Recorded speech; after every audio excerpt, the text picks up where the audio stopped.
Halo guys, jumpa lagi dengan Sofyan dari Berita Gadget. Salah satu video komparasi paling banyak ditonton di channel ini adalah membahas tentang Redmi Note series. Dan kali ini kita bakal kembali membahas tentang Redmi Note series, yakni Redmi Note 10 Pro dan juga Redmi Note 11 Pro. Nah, seperti apa perbandingannya dan hasilnya gimana? Yuk kita simak bareng-bareng.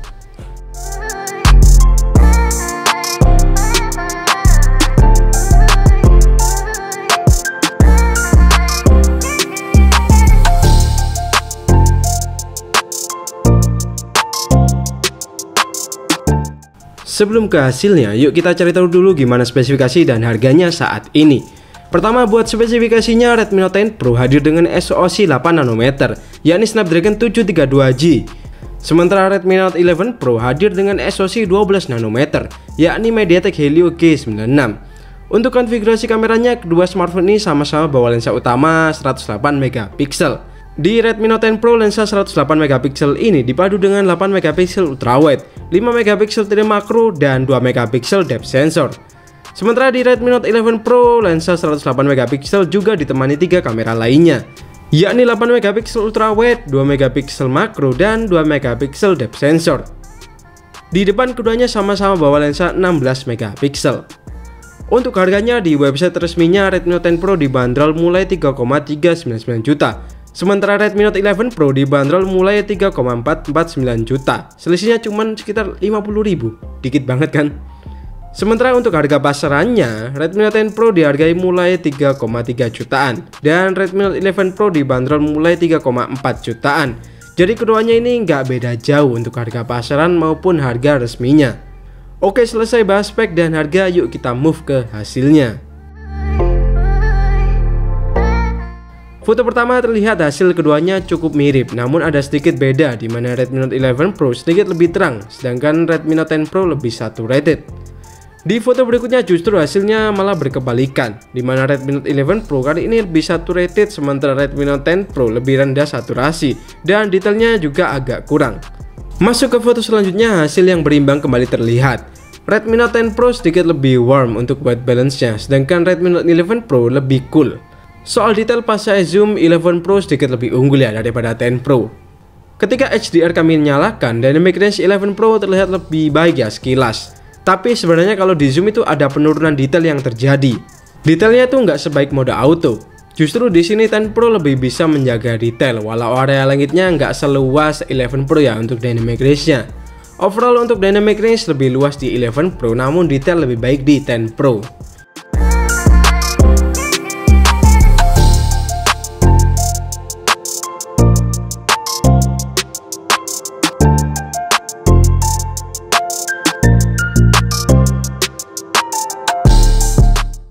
Masuk ke lensa ultrawide. Secara auto di foto ini Redmi Note 10 Pro lebih terang, namun soal detail Note 11 Pro itu lebih baik. Saat mode HDR aktif, karakter dynamic range-nya masih mirip-mirip seperti lensa utama tadi, di mana dynamic range Note 11 Pro itu lebih luas. Hanya beda kali ini 11 Pro tidak kehilangan detailnya ya, alias masih tajam.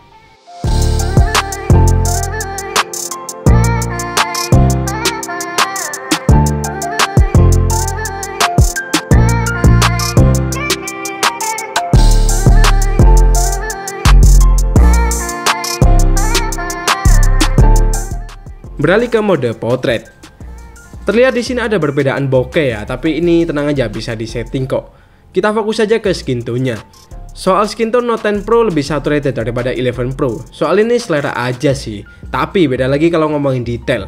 Note 10 Pro justru lebih baik di sini. Kelihatan banget pas saya zoom di area rambutnya ini, detail di 10 Pro itu lebih natural, nggak kayak di 11 Pro. Di foto potret kedua, karakter warm di Redmi Note 10 Pro kembali nampak, sehingga fotonya jadi agak kekuningan. Soal detail masih sama, namun soal dynamic range seperti lensa utama, di sini 11 Pro itu sedikit lebih unggul.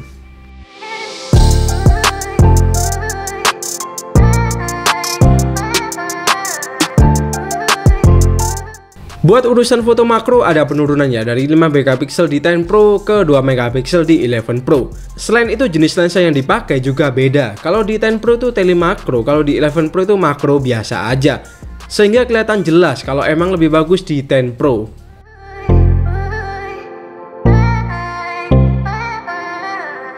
Untuk kamera selfie-nya saya agak terkejut dengan hasilnya. Meski sama-sama 16 megapiksel, namun hasil yang ditangkap itu agak jauh beda.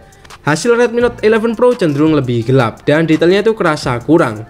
Buat selfie Note 10 Pro itu lebih better sih.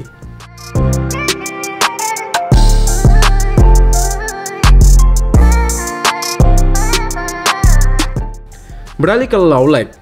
Secara auto karakter warm kembali muncul di kondisi ini. Foto di Note 10 Pro kerasa lebih akurat warnanya. Kalau di zoom juga lebih minim noise. Pas kami aktifkan night mode, foto di 11 Pro agak berkurang ya noise-nya. Tapi soal detail jadi kayak cat air. Saya coba zoom di area tanamannya ini jelas banget. Kelihatan kalau detailnya itu kurang natural. Di foto selanjutnya saya coba jepret di kondisi lain. Hasilnya di Note 11 Pro cukup baik. Agak overprocessing sih, tapi detailnya lebih dapat sih dan lebih minim noise. Pas night mode kembali saya aktifkan, hasil di Note 11 Pro semakin baik. Cuman pas saya zoom kembali kelihatan ya, kalau emang night mode-nya ini bikin foto jadi kayak cat air. Menurut saya better di mode auto aja kalau emang kondisinya tuh nggak gelap-gelap banget. Sementara foto di Note 10 Pro agak menurun ya detailnya, tapi saya cukup suka karena masih kelihatan natural.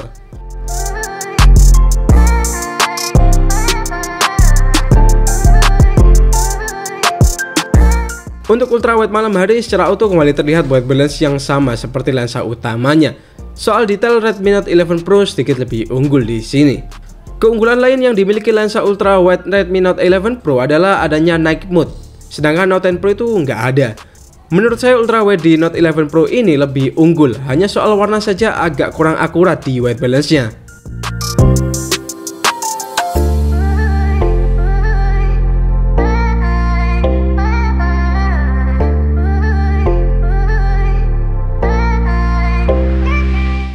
Buat hasil potret malam hari, saya melihat ada inkonsistensi dari keduanya. Kadang hasil Note 10 Pro itu lebih baik, tapi kadang juga 11 Pro itu lebih oke. Kalau kondisi cukup cahaya, keduanya itu udah sama-sama bagus. Cuman kalau kondisi low light agak ekstrim, hasil Note 10 Pro itu kelihatan lebih natural dan lebih better ketimbang 11 Pro.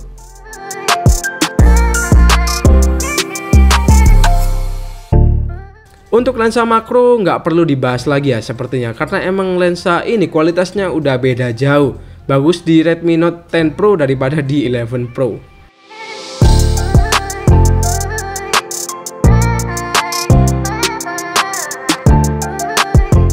Selain makro, soal kamera depan saya rasa 10 Pro juga lebih bagus baik di daylight maupun di low light ini.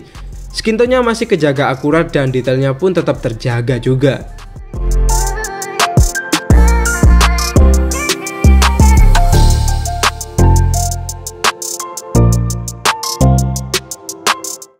Ini adalah sampel video kamera belakang dengan mode ultra steady atau stabilisasi di Redmi Note 10 Pro, dan di 11 Pro itu auto ya. Autonya itu udah pakai stabilisasi. Kita akan coba tes buat jalan. Hasilnya kayak gini kira-kira. Gimana kalau menurut kalian?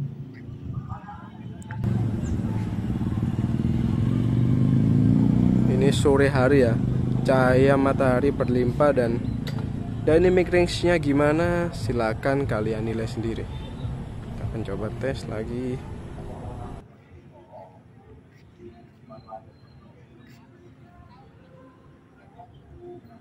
Dan ini reproduksi warnanya. Halo guys, ini adalah sampel video kamera depan untuk Redmi Note 10 Pro dan juga Redmi Note 11 Pro yang 4G ya. Buat hasilnya kayak gini kira-kira. Ini sama-sama 1080p 30 fps. Kita akan coba stabilisasinya.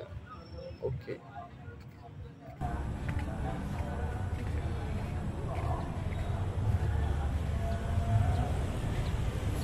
Gimana, udah kelihatan belum mana yang lebih oke atau mana yang kurang oke? Kayak gini buat stabilisasinya.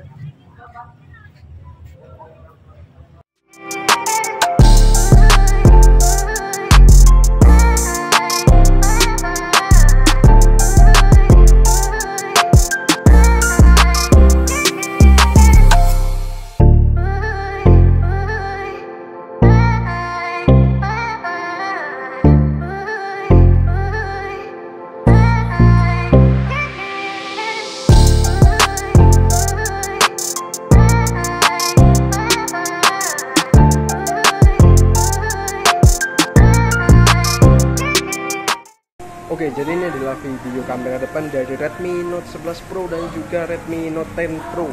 Ini sama-sama direkam di 1080p 30 fps. Kita akan coba buat jalan kayak gini ya, buat jalan. Gimana kalau menurut kalian videonya? Apakah udah better, udah bagus kayak gini ya? Untuk video ini karena hujan ya, jadi cuma terbatas di sini-sini aja buat perekaman videonya. So, masuk ke kesimpulan. Setelah tadi kita lihat bareng, ternyata video di Redmi Note 11 Pro itu enggak lebih baik ya daripada di 10 Pro, utamanya soal kamera depan. Tapi overall video kamera belakang 11 Pro itu bagus, tapi kalau kondisinya cukup cahaya. Kalau udah low light ada sedikit jitter dan detailnya itu lebih menurun. Buat videonya overall saya lebih suka di 10 Pro karena lebih tajam dan tetap stabil.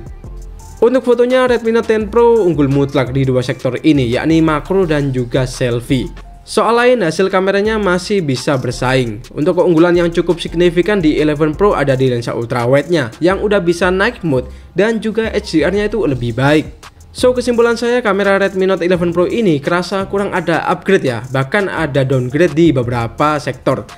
Saya kurang tahu ya, entah karena faktor software update atau emang gini kameranya. Tapi kalau kalian butuh kamera yang bagus, pilihannya antara kedua HP ini, saya lebih nyaranin ke Redmi Note 10 Pro karena lebih mateng aja kameranya. Kalau menurut kalian sendiri gimana? Coba tulis saja di kolom komentar ya. Sekian dulu video kali ini, terima kasih udah nonton sampai habis. Sofyan di sini pamit dan kita bakal jumpa lagi di video selanjutnya.